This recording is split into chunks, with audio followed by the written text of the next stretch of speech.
الحمد لله وكفى وسلام على عباده الذين اصطفى أما بعد فأعوذ بالله من الشيطان الرجيم بسم الله الرحمن الرحيم وجاءته إحداهما تمشي على استحياء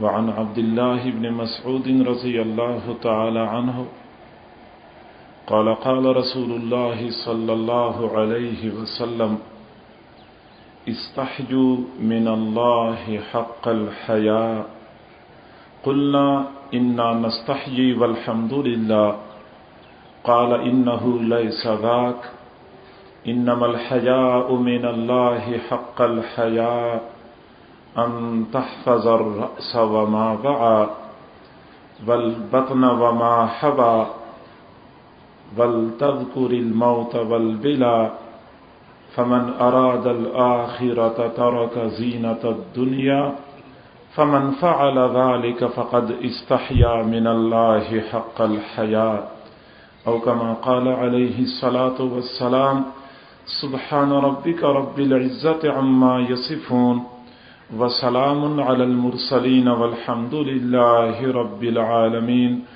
اللهم صل على سيدنا محمد وعلى آل سيدنا محمد وبارك وسلم اللهم صل على سيدنا محمد وعلى آل سيدنا محمد وبارك وسلم اللهم صل على سيدنا محمد وعلى آل سيدنا محمد وبارك وسلم. اللہ رب العزت نے ہمیں اپنی بندگی اور عبادت کے لیے پیدا فرمایا. ہمیں زندگی گزارنے کا جو دستور عطا فرمایا اسے ہم دین اسلام کہتے ہیں. اللہ رب العزت کا ہمارے اوپر یہ احسان ہے کہ ہمارا مزاج، ہماری طبیعت اور جبلت شریعت کے عین مطابق بنائی ہے. حضور صلی اللہ علیہ وسلم نے فرمایا کل مولود یولد علی الفطرہ، ہر پیدا ہونے والا بچہ دین اسلام کا مزاج لے کے دنیا میں آتا ہے. ہر بچہ فطری طور پہ، تخلیقی طور پہ دین کو پسند کرتا ہے اور دینی ذوق، دینی مزاج کا حامل ہوتا ہے. یہ اور بات ہے کہ فَأَبَوَاهُ يُحَوِّدَانِهِ أَوْ يُنَصِّرَانِهِ أَوْ يُمَجِّسَانِهِ، اس بچے کے والدین غلط تربیت یا غلط ماحول کے ذریعے سے اس بچے کو یہودی بنا دیتے ہیں یا نصرانی بنا دیتے ہیں یا پھر اس کو مجوسی بنا دیتے ہیں. بچہ فطری طور پہ مسلمان ہوتا ہے، اچھے مزاج کا حامل ہوتا ہے اگر ان فطری صلاحیتوں کی حفاظت کی جائے، غلط تربیت اور ماحول سے اس کو بچایا جائے، پامال نہ ہونے دیا جائے، ان طبیعتوں کو، فطرتوں کو پروان چڑھایا جائے، تو یہی فطری صلاحیتیں یہ دین اسلام کے اوپر عمل کرنے میں ممد اور معاون ثابت ہوتی ہیں. اللہ رب العزت نے ہر بندے کو فطری طور پہ با حیا پیدا کیا ہے، اور حیا وہ جوہر ہے. اگر غلط ماحول کے ذریعے سے اس جوہر کو پامال نہ کیا جائے تو بے شمار خرابیوں سے بچنے میں معاون ہوتا ہے. ہم دیکھتے ہیں کہ اگر بیٹا با حیا ہوتا ہے تو کبھی والد کے سامنے غلط حرکت نہیں کرتا، شاگرد با حیا ہوتا ہے کبھی استاد کے سامنے بے حیائی والے کام نہیں کرتا، بیوی با حیا ہوتی ہے کبھی خاوند کے سامنے حیا کے خلاف کام نہیں کرتی. ایسے ہی جب بندہ با حیا ہوتا ہے وہ کبھی رب ذوالجلال کے سامنے بے حیائی والے کام نہیں کرتا. حضرت فضیل بن عیاض رحمہ اللہ تعالی فرمایا کرتے تھے تغلق الباب وترخی الستر، اے دوست جب تو گناہ کرتا ہے دروازے بند کر دیتا ہے، پردے لٹکا دیتا ہے وتستحیی من الناس، تو لوگوں سے شرماتا ہے، ولا تستحیی من القرآن الذی هو فی صدرک، اور اس قرآن سے نہیں شرماتا جو آپ کے سینے میں ہے۔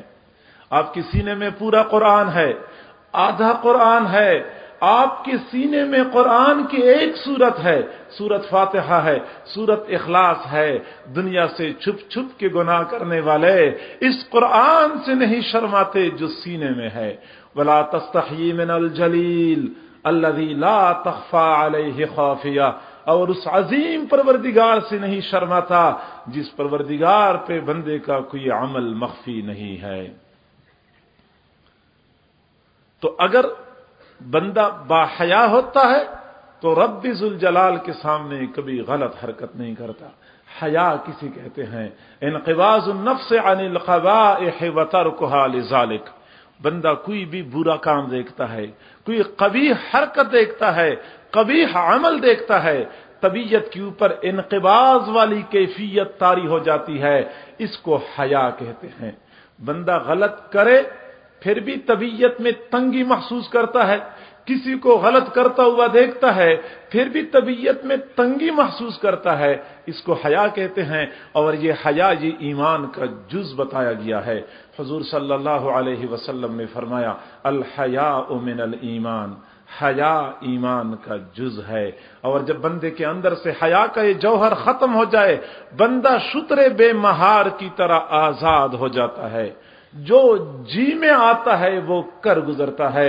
حضور صلی اللہ علیہ وسلم نے فرمایا ان مما ادرک الناس من کلام النبوۃ الاولی، لوگوں کو سابقہ انبیاء کرام کی تعلیمات میں سے مشترک تعلیم جو ملی ہے وہ یہ اذا لم تستحی فاصنع ما شئت، جب آپ کے اندر سے حیا ختم ہو جائے پھر جو جی چاہے تو کر لے، پھر تجھے برائیوں سے روکنے والا وہ عنصر وہ جوہر ختم ہو چکا ہوتا ہے۔ حضرت عبداللہ بن مسعود رضی اللہ تعالی عنہ فرماتے ہیں کہ حضور صلی اللہ علیہ وسلم نے فرمایا استحیوا من اللہ حق الحیاء، اے میرے صحابہ اللہ سے حیا کرو جیسا کہ حیا کا حق ہے، جیسا کہ حیا کا حق ہے۔ قلنا انا نستحیی والحمدللہ، ہم نے عرض کیا اللہ کے نبی ہم تو حیا کرتے ہیں، اللہ کا فضل ہے۔ قال انہ لیس ذاک، جو میں بتانا چاہتا ہوں یہ وہ حیا نہیں ہے، آج میں حیا کی حقیقت کھولتا ہوں۔ انما الحیاء من اللہ حق الحیاء ان تحفظ الرأس وما وعى، اللہ سے حیا کرنے کا حق یہ ہے کہ آپ سر کی حفاظت کریں، اور سر نے جن اعضاء کو جمع کیا ہوا ہے آپ ان کی حفاظت کریں۔ سر کی حفاظت کریں معنی یہ ہے کہ یہ سر اللہ کے سوا کسی اور کے سامنے نہ جھکے۔ وہ پروردگار جس نے ہمیں پیدا کیا، جس نے ہمیں پالا، جس نے ہمیں لاکھوں کروڑوں نعمتوں سے نوازا، اس پروردگار کے سوا کسی اور کے سامنے یہ سر جھکے تو یہ حیا کے تقاضوں کے خلاف ہے۔ ہم کھائیں تو پروردگار کا، ہم نعمتیں استعمال کریں تو پروردگار کی، اور یہ سر پروردگار کے علاوہ کسی اور کے سامنے جھکتا ہے تو ہم کہہ سکتے ہیں کہ ہم نے حیا کے تقاضوں کو پورا نہیں کیا۔ حیا کا سب سے پہلا جز، سب سے قیمتی عنصر یہ ہے کہ ہم سر کی حفاظت کریں، سر اللہ کے سوا کسی کے سامنے نہ جھکے۔ پروردگار ذوالجلال نے توحید کے اندر عظمتیں رکھی ہیں، بلندیاں رکھی ہیں، اور شرک کے اندر پستیاں رکھی ہیں۔ وَمَن يُشْرِكْ بِاللَّهِ فَكَأَنَّمَا خَرَّ مِنَ السَّمَاءِ فَتَخْطَفُهُ الطَّيْرُ أَوْ تَهْوِي بِهِ الرِّيحُ فِي مَكَانٍ سَحِيقٍ۔ ایسی بلیغ مثال پروردگار ذوالجلال نے شرک اور توحید کی دی ہے۔ جو بندہ توحید چھوڑ کے شرک میں مبتلا ہو جاتا ہے جیسے وہ آسمان کی بلندیوں سے زمین کی پستی پہ آ گرتا ہے۔ اللہ رب العزت کو توحید سے ذاتی طور پہ محبت ہے، شرک سے ذاتی طور پہ نفرت ہے۔